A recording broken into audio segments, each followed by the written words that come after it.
Haleluya, puji Tuhan, jumpa lagi dengan saya sini Pendeta Hani Amhoru dari GPD Antapani Bandung, kerjasama dengan Radio Maestro. Kami datang kepada Anda sekalian untuk beberapa saat. Mari saudara, kita mendengarkan firman Tuhan.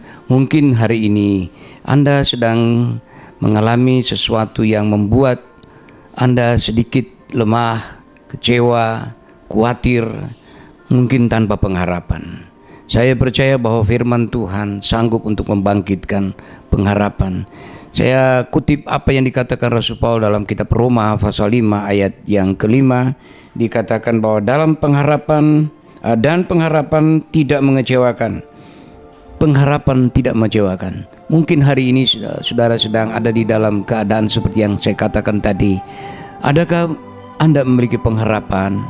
Marilah, kalau Anda tidak memiliki pengharapan karena mungkin persoalan-persoalan yang sedang melilit, persoalan masalah-masalah yang sedang menekan Anda, janganlah berputus asa.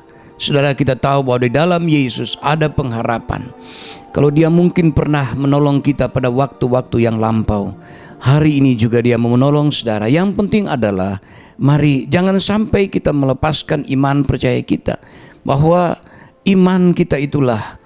Yesus pernah berkata kepada si yang sakit bahwa di dalam Yohanes 11 ayat 4 bahwa sebetulnya penyakit itu mendatangkan kemuliaan bagi Tuhan. Oleh sebab itu saudara, jangan sampai kita kecewa, jangan sampai kita putus asa dalam hidup ini. Seberat apapun masalah yang kita hadapi, seberat apapun persoalan yang kita hadapi, jangan menjadi kecewa.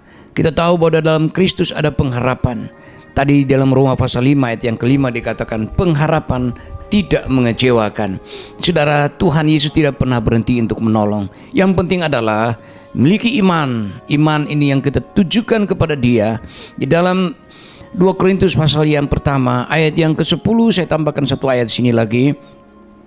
Dari kematian yang mengerikan, dari kematian yang begitu ngeri, Ia telah dan akan menyelamatkan kami. Kepadanya kami menaruh pengharapan kami bahwa Ia akan menyelamatkan kami lagi. Persoalannya, mungkin ada orang yang mengatakan dan membuat hati Anda menjadi, atau iman menjadi lemah. Mereka katakan, oh sudah tidak mungkin. Lalu Anda bersaksi, oh ya dulu saya pernah ditolong, dulu pernah saya alami mujizat. Tapi apakah hanya dulu? Tidak. Kita yakin bahwa Ibrani pasal 13 mengatakan adapun Yesus Kristus tetap sama, baik dulu, baik hari ini, baik waktu yang akan datang, Dia tetap sama. Artinya kuasanya pun tetap sama. Saudara, dalam 2 Korintus pasal yang ke-1 ayat yang ke-10 tadi, Dia akan menyelamatkan dan akan menyelamatkan kita lagi. Artinya dalam hal ini Dia mau menolong lagi. Yang penting adalah jangan melepaskan iman percaya kita, jangan melepaskan keyakinan kita. Iman itu yang membangkitkan pengharapan. Kata Roma pasal 5 tadi ayat yang kelima, iman membangkitkan pengharapan, dan pengharapan tidak mengecewakan. Tidak mengecewakan karena Tuhan yang sudah menolong kita waktu yang lampau, Dia juga akan menolong kita hari ini. Asalkan saudara tetap pada iman percaya, jangan sampai kecewa. Persoalan seberat apapun, masalah seberat apapun, jangan kecewa.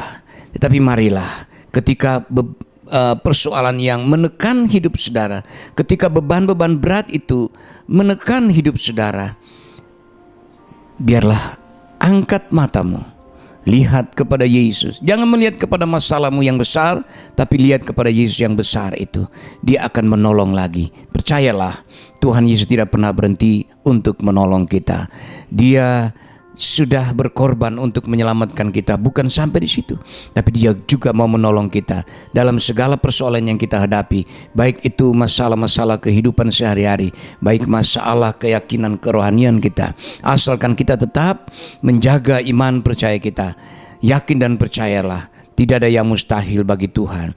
Kalau dulu Dia sudah menolong saudara, sekarang juga Dia menolong. Dia akan tetap menolong, Dia akan tetap memperhatikan. Yang penting adalah biarlah iman kita membangkitkan pengharapan, dan pengharapan kepada Yesus tidak pernah kecewa.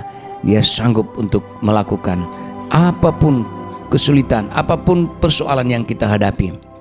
Jalan buntu, dia buka jalan baru. Beban berat, dia ganti dengan kelegaan. Itu yang dijanjikan kepada kita sekalian. Tuhan Yesus memberkati. Sampai jumpa lagi di waktu-waktu yang akan datang. Amin.